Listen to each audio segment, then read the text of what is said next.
आजकल एक दवा हाइड्रोक्सी क्लोरोक्विन काफ़ी चर्चा में है। कारण यह है कि कोरोना नाम की वैश्विक महामारी में इस दवा का प्रयोग किया जा रहा है, ऐसा कुछ लोग कह रहे हैं और कुछ डॉक्टर इसका प्रयोग भी कर रहे हैं।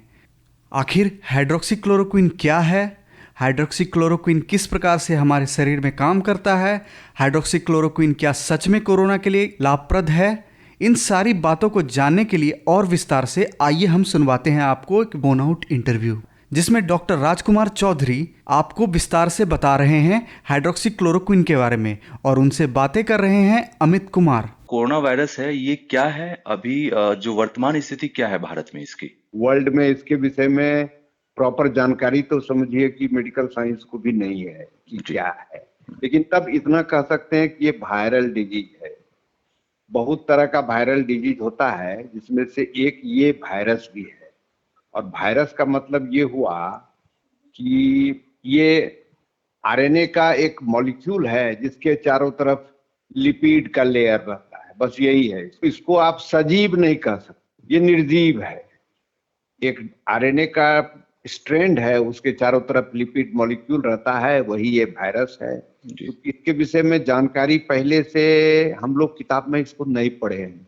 चाहे जो रिसर्च वगैरह कर रहे होंगे वो लोग कुछ इसकी जानकारी रखते होंगे, लेकिन मेडिकल साइंस के लिए एक नया चीज है। जी सर, इसमें जो लक्षण है वो सामान्य लक्षण में यही समझिए, सर्दी, खांसी, तेज बुखार, गला में दर्द, दम फूलना, किसी किसी को पतला पैखाना भी हो सकता है, पेट में दर्द भी हो सकता है, और रेयर सब कंप्लेन तो बहुत है, ब्रेन संबंधी भी कंप्लेन हो सकता है, लेकिन कॉमनली देखा गया है सर्दी हुआ, खांसी हुआ, लेकिन उसमें हम लोग ड्राई सर्दी रखते हैं। ये नहीं कि नक से पानी चू रहा है, वो नहीं। नक से पानी चू रहा है तो वो आपका कॉमन फ्लू हुआ, वो भी वायरस है, जी वो भी वायरल डिजीज। कोविड-19 की कोई दवा या कोई जो इंजेक्शन है उसकी खोज? जी ऐसा कुछ नहीं। ये कहे ना कि इसके ये वायरस हम लोग के पटल पर ये बहुत रिसेंट आया है, इस पर चल रहा है रिसर्च। अब कुछ दवाइयां इसकी बनेंगी, इसकी वैक्सीन बनेंगी, अब उसका क्या होगा ये तो भविष्य की बात है, अभी तक कुछ नहीं। जैसे कि वायरस था हेपेटाइटिस ए था, जो जॉन्डिस हम लोग कहते हैं, या बी था, तो हुआ ना उसका वायरस, उसका टीका निकला, उसको कंट्रोल किया, तो अभी इसका फेज है। सर, अभी एक दवा हाइड्रोक्सी क्लोरोक्विन, ये क्या है इसके संबंध में? ये हाइड्रोक्सी क्लोरोक्विन या क्लोरोक्विन जो कहिए, दोनों एक ही चीज है मोटा मोटी। क्लोरोक्विन जो है ये इंडिया में क्या ऑल ओवर द वर्ल्ड में, हालांकि यहीं का ये आविष्कार किया हुआ है, और तब से ये मलेरिया में यूज हो रहा है। मलेरिया का 4 स्ट्रेन होता है, PF, PV, vivax, oval, falciparum, ये सब चारों स्ट्रेन में ये कारगर है, मलेरिया के चारों स्ट्रेन में कारगर है। हालांकि अपने पार्ट में सिर्फ 2 ही स्ट्रेन होता है, पीवी और पीएफ, जिसको वाइवेक्स और फाल्सिपेरम कहते हैं।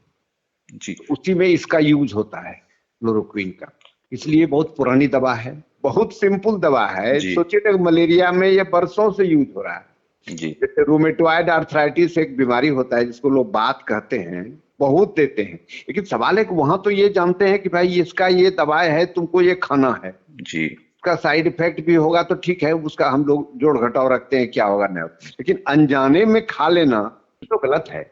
ये दवाई ऐसा नहीं है कि नहीं बिकता है, रोज बिक रहा है। बात वाले को हम लोग सब दिन खाने के लिए कहते हैं, उसका डोज अलग है, लेकिन इस फेरा में कि हमको होगा हम पहले खा लें, ये तो अनुचित है। अब रहा कि कोरोना वायरस में कैसे काम करता है, कहाँ से इसका ये हुआ, ये तो थोड़ा सा अभी भी मैंने हम लोग बहुत इसके जानकारी वाला स्टेज में नहीं है, लेकिन देखा गया है कि मलेरिया जैसे आरबीसी होता है ना सेल ब्लड में, जी जी आरबीसी को मलेरिया का पैरासाइट घुस करके आरबीसी को तोड़ देता है, तो आरबीसी में होता है हीमोग्लोबिन, जिससे कि हमारे खून में लाली होता है, वही असल हीमोग्लोबिन आरबीसी में ही होता है।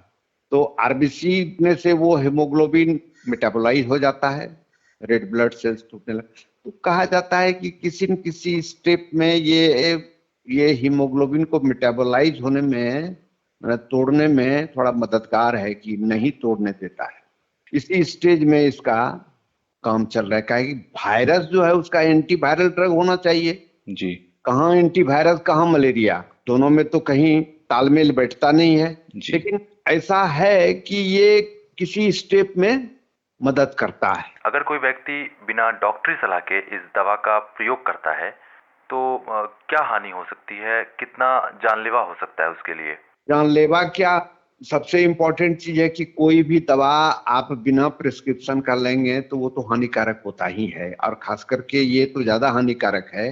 इसलिए कि ठीक है, ऐसे बहुत क्रिटिकली बतलाएं तो बहुत लंबे समय पर लेने पर इसका आंख पर इफेक्ट होता है, लेकिन इसका आंख पर इफेक्ट अगर हो गया तो इरिवर्सिबल इफेक्ट है, मतलब रेटिनोपैथी होता है, आप अंधे हो सकते हैं।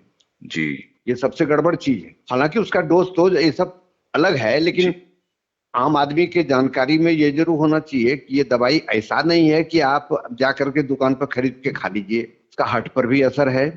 इसलिए इसको कहता है कि 15 साल से कम उम्र वाले को तो लेना नहीं है, ऐसे जी। इस डोज में दिया जाता है कोरोना के नाम पर, ये नहीं लेना है।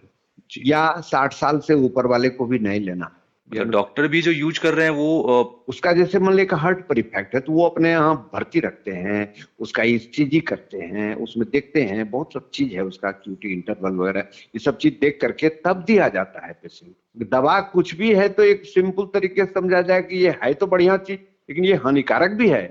कोई भी दवा हो जी। उसको ऐसे खाने का कोई तुक नहीं बनता है। CMR भी जो गाइडलाइन दिया है, जो कोरोना से पीड़ित है अथवा जो कोरोना से संक्रमित हो सकते हैं, माने ऐसे डॉक्टर जो इलाज के क्रम में हैं या they are more susceptible to infection, उसके लिए बोलते हैं। वो ये नहीं ले लेना है कि सबको ले लेना है। मेडिकली जिस तरह का भी यूज किया जा रहा है वो डॉक्टर उस समय की स्थिति को देखते हुए, पेशेंट की स्थिति को देखते हुए इसका निर्णय लेते हैं। आम लोगों को पहली बात तो इस दवा का प्रयोग करना ही नहीं चाहिए बिना डॉक्टरी सलाह के। जी हाँ, और सब चीज जैसे कि आप दवाई खाएगा तब उल्टी होने लगा, नोजिया, वॉमिटिंग, डायरिया, पेट में दर्द, ये सब तो है ही। ये लक्षण है इसके सबसे सभी। इम्पोर्टेंट, हाँ ये सब होता है, लेकिन सबसे इम्पोर्टेंट अगर आंख डैमेज कर दिया तो इरिवर्सिबल डैमेज है, फिर आपका आंख ठीक नहीं होगा। सर आपका बहुत बहुत धन्यवाद आकाशवाणी भागलपुर से बात करने के लिए, अपने व्यस्तम समय में से हमें समय देने के लिए जी। बहुत बहुत धन्यवाद सर। दोस्तों, हम आशा करेंगे कि ये साक्षात्कार आपके लिए लाभप्रद हुआ होगा और हाइड्रोक्सी क्लोरोक्विन का प्रयोग किस प्रकार करना चाहिए और हाइड्रोक्सी क्लोरोक्विन क्या है, अब आप अच्छी तरीके से समझ गए होंगे। इसी के साथ हमें दीजिए इजाज़त। धन्यवाद।